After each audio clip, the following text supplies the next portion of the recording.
Everybody doing it right. Don't scream. This is project number one. Like, I've had people be like, yeah, I'm doing it for real. And like, not hit the record button, and then they don't do project number one altogether. And I can't give them an A. So, step one, you're doing it wrong. Everybody does this. You're all standing the same way. You're all doing this thing. No. Maybe for TikTok, but like, for real, yo. Landscape. So here's the thing. You probably use your phone looking at it this way, right? And that's fine. But when you're taking video, everybody who takes video, unless you're specifically putting it on TikTok and you're taking it with the phone, does it in landscape. All the camcorders that we're going to use essentially do everything in landscape. They do that on purpose because screens are best seen sideways like this. Our vision is designed for that. If you could draw a cone of what our vision catches, it's an oval that comes out in front of you. So screens were always designed this way. When the first movie cameras and the first photographs were done, they were always developed in this wider aspect. 4 by 3. Right, so 4 wide, 3 tall. That's still pretty much the way it is. Although we can screw with form factor now, right? Like this is definitely much wider. So we start with doing it in landscape. Oh. We also start with signing into our phone. And turn it sideways. Video. Okay. But also, y'all are holding it with just one hand. Why? Remember how expensive this was? How much did this thing cost you? Get those hands on there. You're going to be using camcorders, which have a similar way of holding them. They're wider, obviously, or deeper, I should say. They're deeper. But you really need to get both hands onto it. You want your hands on this device. Now that you've got it in landscape mode and you're holding it with both hands, you'll find your picture's much better. It's much more stable. And we can improve on that. There are tricks to utilizing cameras that make them more stable when you're dealing with a moving target, which I am being right now, aren't I? I am pacing. I'm doing it on purpose, and you've got to try and keep me in the frame, right? Like, you don't want me to just walk off the screen and keep talking at you in this loud voice that I'm using that projects to the back of the room that I'm doing on purpose, right? We need to get ourselves in a position where we can get this camera to be stable. Because if you're holding it in just one hand, or even with both hands, you're a dynamic system. You're not still. So the camera bounces. Now, we've all watched video on platforms like YouTube and TikTok, any of the streaming things especially, where people can upload content, Vimeo, etc. And when you see somebody who's amateurish with their video recorder, be it a phone or a camcorder, and they're holding it wrong and it's bouncy, you just are like, I'm getting seasick watching this, I can't watch this. We've all had that happen, every one of us. This is normal. So we want to remove some of that. We can do a lot with ourselves, our bodies, to enhance how this camera is getting its video. One of those is elbows in. Pretty simple. Bring those elbows in. Don't be up here. Don't be up here. Bring those elbows in. Much more natural position for it. Right? And now the camera's down here, but that's fine. I've got this great big viewport. I can see just fine. I don't have to have this in front of my face. I can have it here. I can get it here, hold it with both hands. Make sure, of course, my fingers aren't in front of the camera. I've got some fingers curled around. My case was much more useful when I had one. It had a lot of ridges on the sides, helped out a lot. It broke. It broke during our first class together just 2 days ago. I was playing with it in my pocket and I snapped it. So that helps too. Have it be a little bit more user-friendly in shape and size. But getting those elbows in reduces a lot of the bounce. And I'm walking around, and it's already much, much less bouncy, even though I'm moving. Now also, you might notice up here it says, turn with core. As I'm walking back and forth, I'm seeing a lot of people just turn their hands, right? Or you're just kind of angling the camera a little bit, maybe turning your head. But that's not really what we want to do. We want to give the camera the support. So you really want to use your core muscles.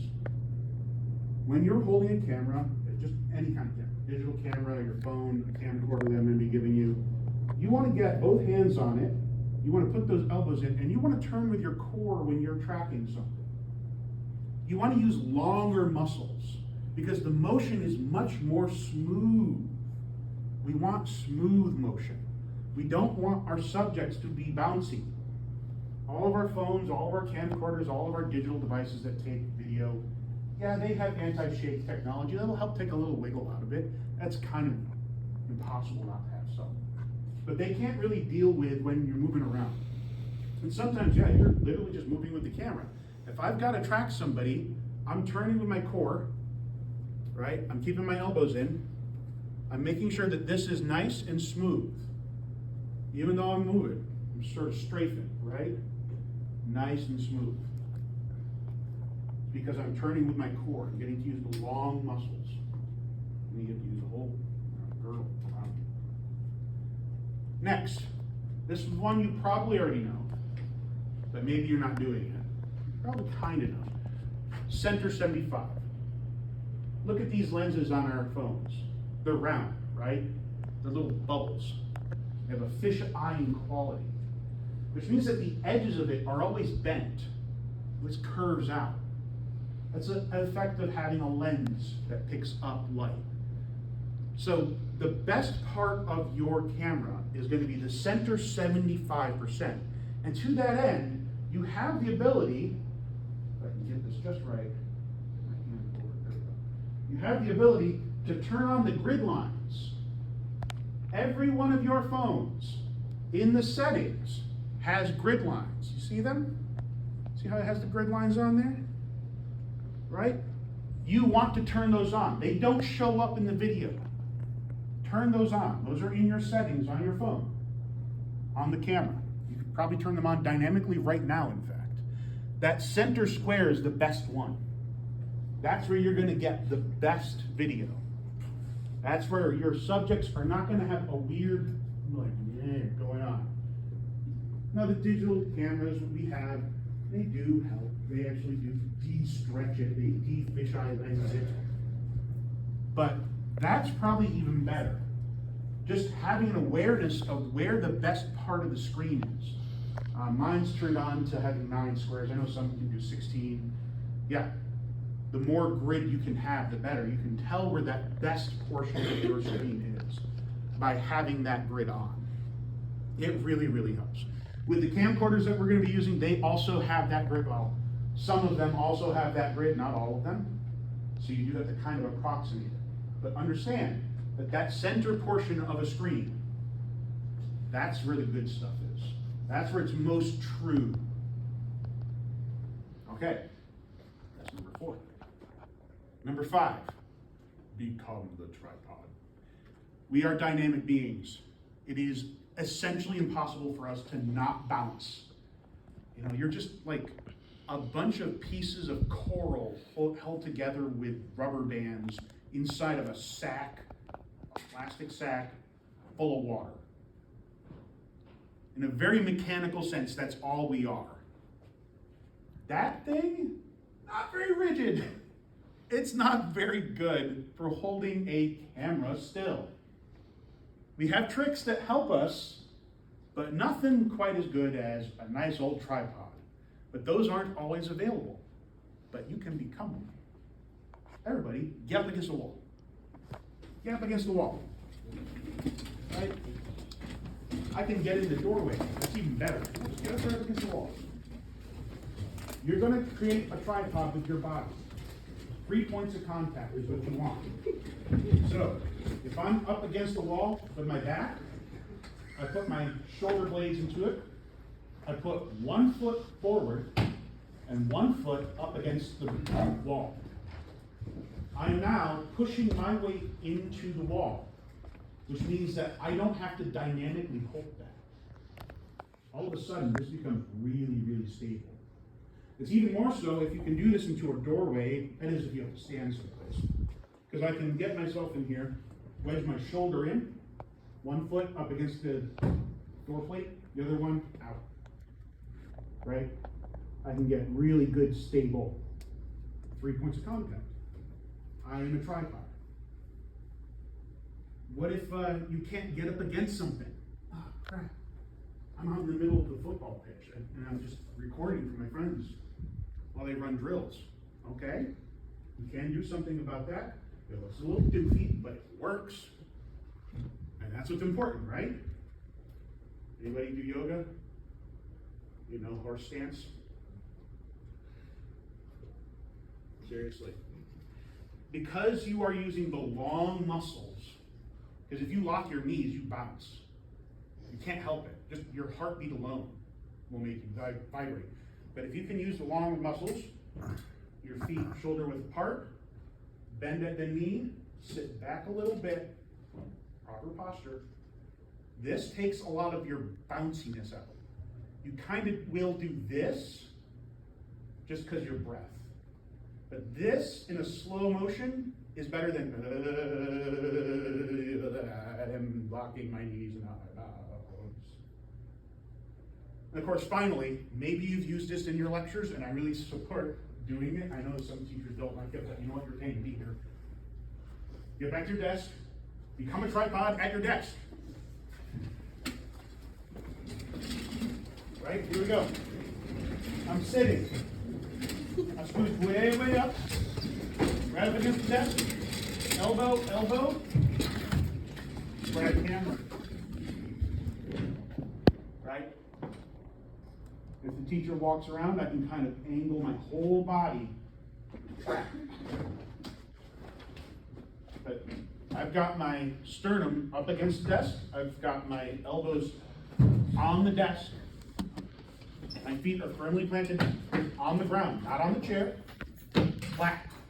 Right? I am taking all of my body's dynamic systems and I'm putting it into the floor. I'm putting it into the chair. I'm putting it to the desk. I'm trying to get it out of the camera.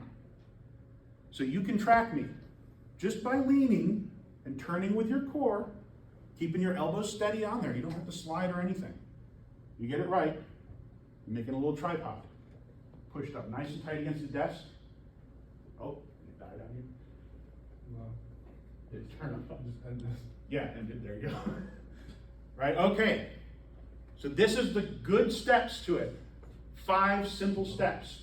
And this works for your phone. This works for your phone. And this works for our cameras, our camcorders. No tripod, become tripod. Landscape orientation. Both hands on it. Especially with my camcorders, please do not break them. If you break my camcorders, you owe me $200. You have to replace it.